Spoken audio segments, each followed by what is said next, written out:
శ్రీ గణేశాయ నమః. నమః శివాయ. శ్రీమాత్రే నమః. సౌందర్యలహరి. శివశక్త్యా యుక్తో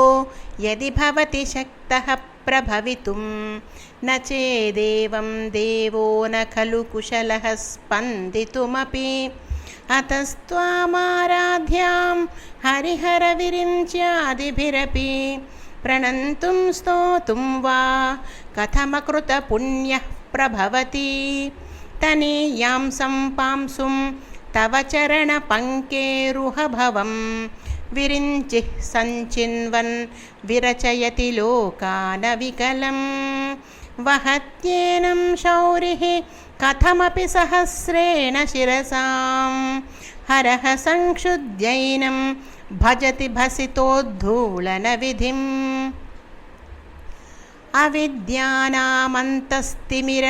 అవిద్యానామంతస్తిమిరమిహిరద్వీపనగరీ జడానాం చైతన్యస్తబక మకరందశ్రుతిఝరీ దరిద్రాణాం చింతామణి గుణనికా జన్మజలధౌ నిమగ్నానాం దంష్ట్రా మురరిపువరాహస్య భవతి త్వదన్యః పాణిభ్యామభయవరదో దైవతగణః త్వమేకా నైవాసి ప్రకటితవరాభీత్యభినయా భయాత్రాతుం దాతుం ఫలమపి చ వాంఛాసమధికం శరణ్యే లోకానాం తవ హి చరణావేవ నిపుణౌ హరిస్త్వామారాధ్య ప్రణతజన సౌభాగ్యజననీం పురా నారీ భూత్వా పురరిపుమపి క్షోభమనయత్ స్మరోపి త్వాం నత్వా రతినయనలేహ్యేన వపుషా మునీనామప్యంతః ప్రభవతి హి మోహాయ మహతాం ధనుః పౌష్పం మౌర్వీ మధుకరమయీ పంచవిశిఖాః వసంతః సామంతో మలయమరుదాయోధనరదః తథాప్యేకः సర్వం హిమగిరిసుతే కామపి కృపాం అపాంగాత్తే లబ్ధ్వా జగదిదమనంగో విజయతే క్వణత్కాంచీదామా కరికలభకుంభస్తననతా పరిక్షీణా మధ్యే పరిణత శరశ్చంద్రవదనా ధనుర్బాణాన్ పాశం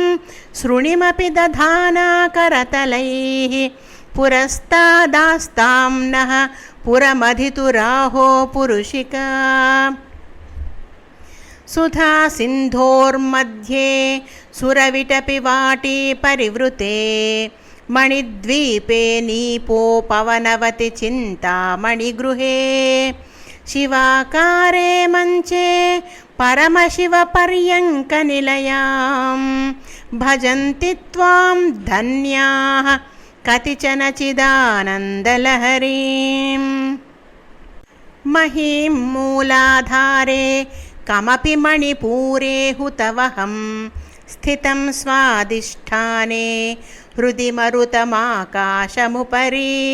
మనోపి భ్రూమధ్యే సకలమపి భిత్వా కులపథం సహస్రారే పద్మే సహరహసి పత్యా విహరసే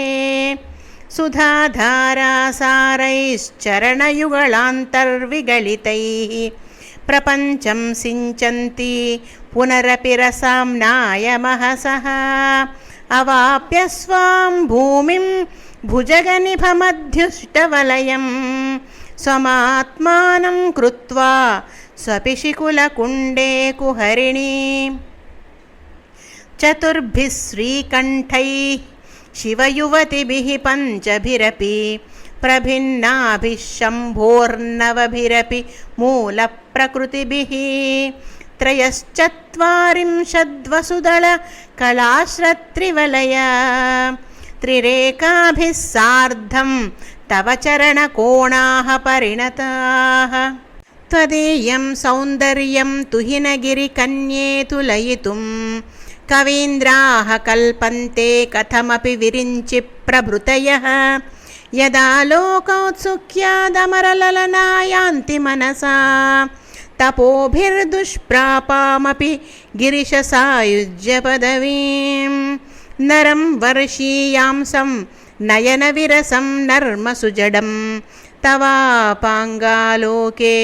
पतितमनुधावन्ति शतशः गलद्वेणीबन्धाः कुचकलशविस्रस्तसिचयाः हठात् त्रुट्यत्काञ्च्यो विगलितदुकूला युवतयः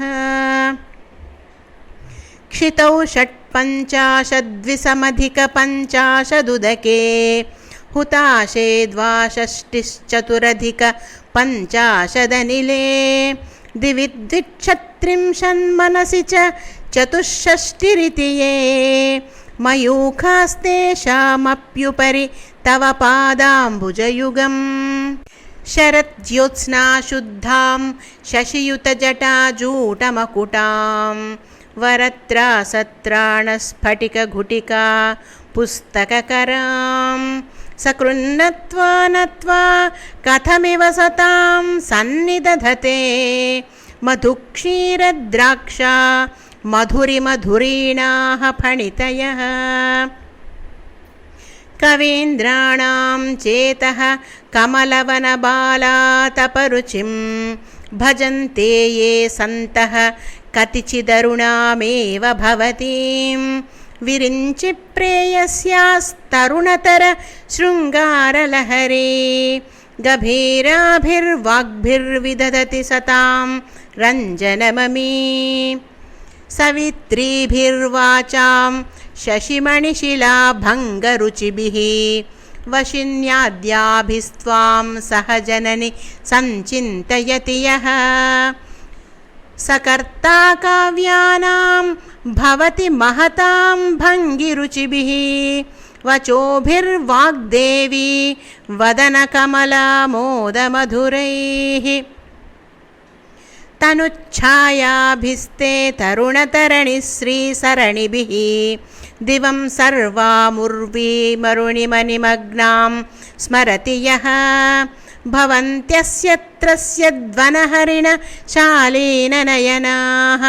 सहोर्वश्यावश्याः कतिकति न गीर्वाणगणिकाः मुखं बिन्दुं कृत्वा कुचयुगमधस्तस्य तदधो हरार्धं ध्यायेद्यो हरमहिषिते मन्मथकलां